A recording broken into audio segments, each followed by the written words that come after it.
Hello friends, നമ്മുടെ കഴിഞ്ഞ വീക്കിൽ നടത്തിയ നീറ്റ് വീക്കിലി ടെസ്റ്റ് 2ൻ്റെ റിസൾട്ടാണ് ഞാൻ വായിക്കുന്നത്.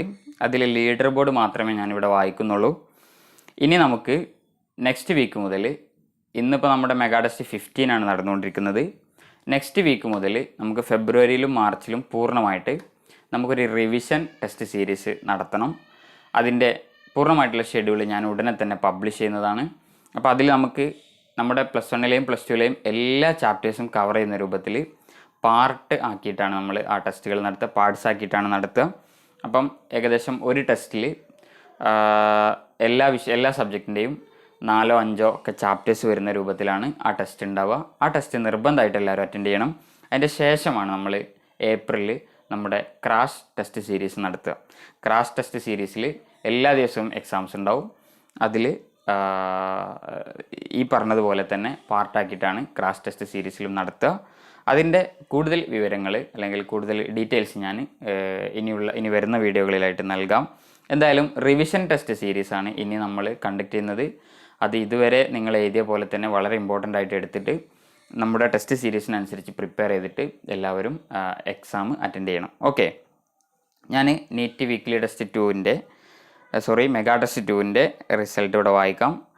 അക്ഷയ AP 545 മാർക്സാണ് വാങ്ങിയിരിക്കുന്നത്.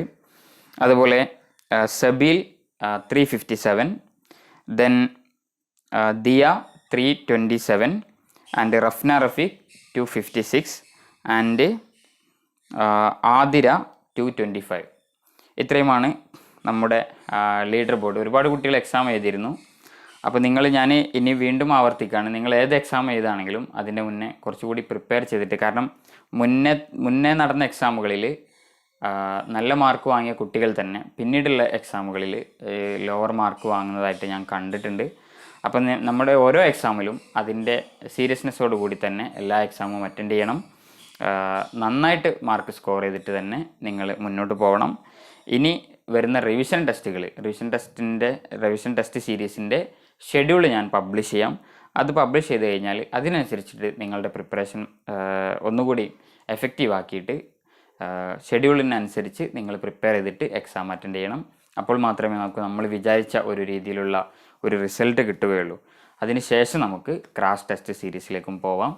ശേഷം നമുക്ക് നമ്മുടെ പബ്ലിക് എക്സാം എഴുതി നല്ല ഒരു മാർക്ക് വാങ്ങി, നല്ല റാങ്ക് വാങ്ങി, നല്ലൊരു മെഡിക്കൽ കോളേജിൽ നമുക്ക് MBBSന് അഡ്മിഷൻ നേടാം. അപ്പം ഞാൻ പറഞ്ഞ പോലെ റിവിഷൻ ടെസ്റ്റ് സീരീസും അതുപോലെ ക്രാഷ് ടെസ്റ്റ് സീരീസും ഒക്കെ അതിൻ്റെ സീരിയസ്നെസ്സോടുകൂടെ തന്നെ അറ്റൻഡ് ചെയ്യാൻ നിങ്ങൾ ശ്രദ്ധിക്കണം.